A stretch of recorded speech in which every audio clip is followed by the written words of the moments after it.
Jim Candy Part 4, Chapter 3. I had nothing against Russ Diver. In fact, I've always liked the guy. Everybody liked the guy. He was completely harmless, the class clown, the jolly fat guy. But as the final weeks of the school year wound down, I found myself disliking him. Whenever I saw him, a physical revulsion would come over me, a revulsion that seemed to grow and grow. On the second to last day of school, I was walking down the hall when Diver came around the corner, laughing his big fat guy laugh and not looking where he was going. He smacked right into me, knocking my backpack out of my hand and sending my stuff flying all over the place. "Dumb me!" he yelped, slapping himself on the forehead, an idiotic smile on his face. He was reaching down to pick up my books. Instead of letting him do it, I lost it, like a volcano that erupts without warning. I grabbed Diver by the shoulder and pinned him against a locker. The smile was gone from his face. Fear was in his eyes. "Let me go, Mick," he said. "Let me go." The whole time I held him, I knew I was acting crazy. I wanted to stop, but then Diver started crying, and that made me even more crazy mad. I yanked him away from the locker and then slammed him back into it, the metal clanging from the force. That was when somebody grabbed me from behind. I spun around, fists clenched. It was Drew. "Easy, Mick." His hand gripped my forearm. I tried to pull away, but Drew held tight. "Don't do anything stupid." His voice was quiet, but his eyes were intense. For 10 seconds, he held my arm, and then I felt the anger subside.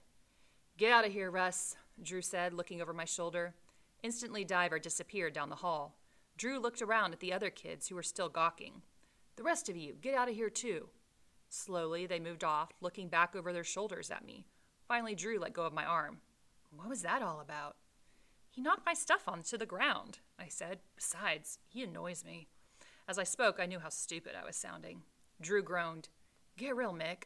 Russ didn't mean anything. You hit him and you'll get suspended from the school, which means a suspension from the team. You trying to give your position to Dave Kane? Besides, hitting Russ Diver? That's not you." Drew crouched down and started gathering up my books. I watched for a while, knowing he was 100% right, before I got down and helped him. "Thanks," I said once my junk was shoved in and the backpack was zipped shut. "I owed you," Drew said. "I still do." So we're starting to see the effects of the D-ball on Mick and his personality. There's this like class clown guy, Russ Diver, happy-go-lucky, has never done anything wrong to anyone. He accidentally runs into Mick one day in the hallway, right? If you've ever been in a school building with a crowded hallway, you know exactly what that's like. That happens sometimes, and you don't mean anything by it. But Mick just loses it on this guy, shoves him into the locker, is yelling at him, and that's not like Mick at all, right? This is more like Drager, right? This is something that Drager would have done back in the day. But here Mick is doing it to this poor guy. And thankfully, Drew is around to grab him and say, "Hey, like you need to get yourself together or you're going to be suspended from school and the team." So Mick hasn't been on the steroids that long, and they're already affecting his life and they're already affecting his personality. But we also see that Drew still feels guilt over the Drager incident when Drager beat Mick up.